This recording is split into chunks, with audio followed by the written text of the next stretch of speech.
Welcome to Jersey Matters. I'm Larry Menti. This week we come to you from the New Jersey Office of Homeland Security and Preparedness. In a moment, we'll talk to the director, Jared Maples, about the #1 threat to New Jersey.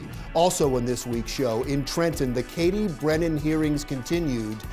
The man she says raped her testified. We'll tell you what he had to say.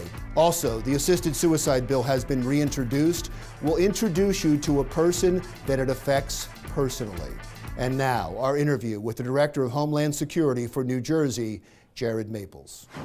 You recently did your threat assessment. What are the threats currently in New Jersey? So we tier them off of groups. It's important to note that they're not just based off of general ideologies, they're actually specific to groups themselves. So for example— Explain what that means. So international terrorism, domestic terrorism, those are overarching groupings. We break them down into sub-ideologies. So homegrown violent extremists, for example, or ISIS or Al-Qaeda as specific ideologies. Domestic terrorism is broken down amongst KKK, anti-Semitic, some of the race-based issue movements, et cetera.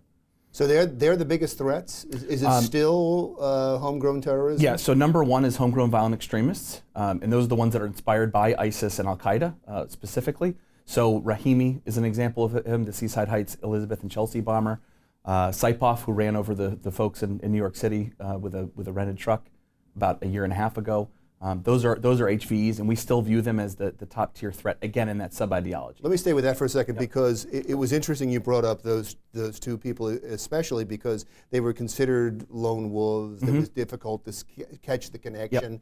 Are we better at that now? We are better at it. They're still it's a big challenge to stop them because of the same reasons to find them.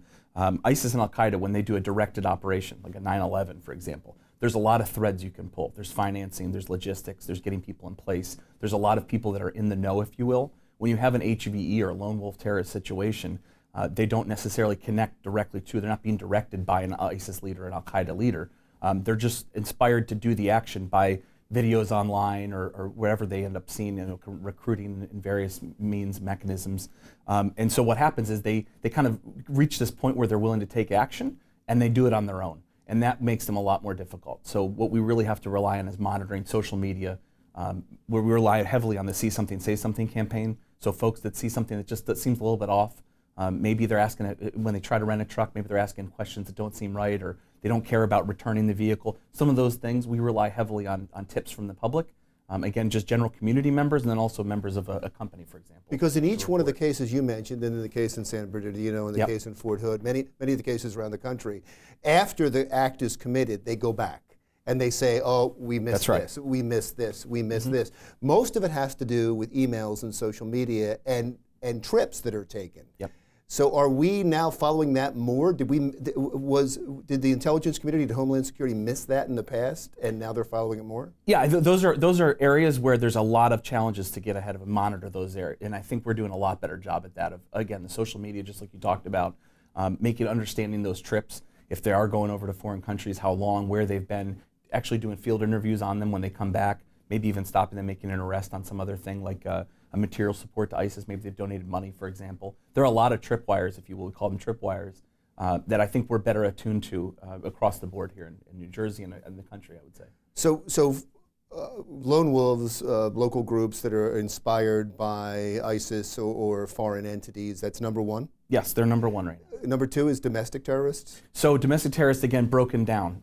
So yes, like KKK and anti-Semitic fight, the race-based issue problems, those are bucketed, but those are the #2. And really it's like a 1A, 1B situation for us.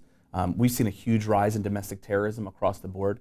You look at the person who mailed the bomb packages to a lot of different politicians, mostly in DC, but of course Senator Booker here was addressed to one in his Camden office.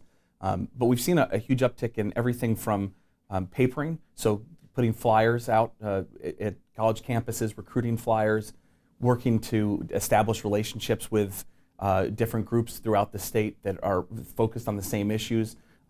Princeton, we had that flash up a couple of weeks ago with a potential protest. Really didn't end up becoming much of anything. They said they weren't going to do it, but groups like that, we've seen a real rise in their ability to be heard, and then also their ability to do things like graffiti and take acts, and those are kind of stepping stones to what we hope isn't, but but could be an actual attack. You used the word extremist, especially when you talked about some of the groups. So you see a difference between extremists and terrorists? I think extremist is the overarching definition for somebody that would take a violent action or try to recruit against kind of societal norms. Terrorism itself is, a means to a political ends and kind of inspired by various ideologies to get and gain a political outcome. But extremism really kind of covers the whole gambit. Sometimes these groups don't really have a political aim. A lot of them are really more about just causing chaos or a specific ideology, again, like a race or a religious-based kind of attack. When there is, you mentioned flyers sent out, and sometimes there's graffiti on a wall. Yep. Sometimes there's threats that don't actually turn into any type of action.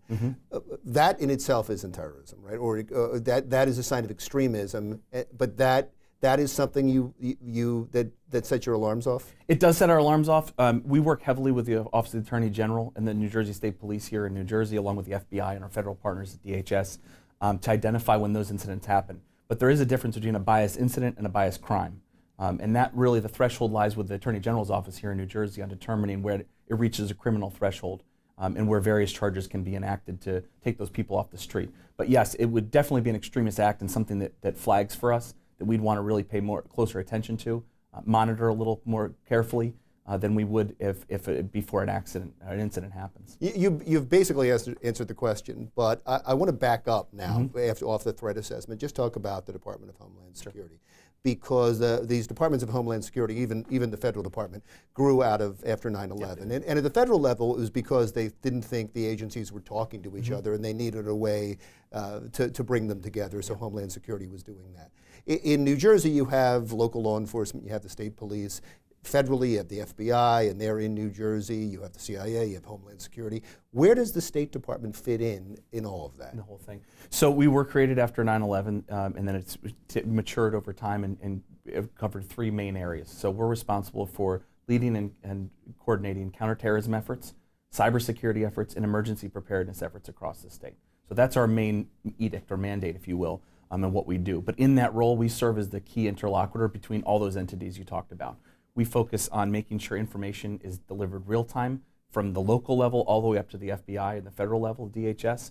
And we do that through partnerships. We do that through training and exercises. We make sure we're the ones that coordinate active shooter drills and training throughout the state, all 21 counties. For example, cyber exercises, tabletop exercises, those sorts of things. We also coordinate all suspicious activity reporting for the state. We're the only state in the United States that has that function that's controlled by a Homeland Security entity. So the example is we have the Fusion Center, the Regional Operations Intelligence Center, which we partner with the state police to run.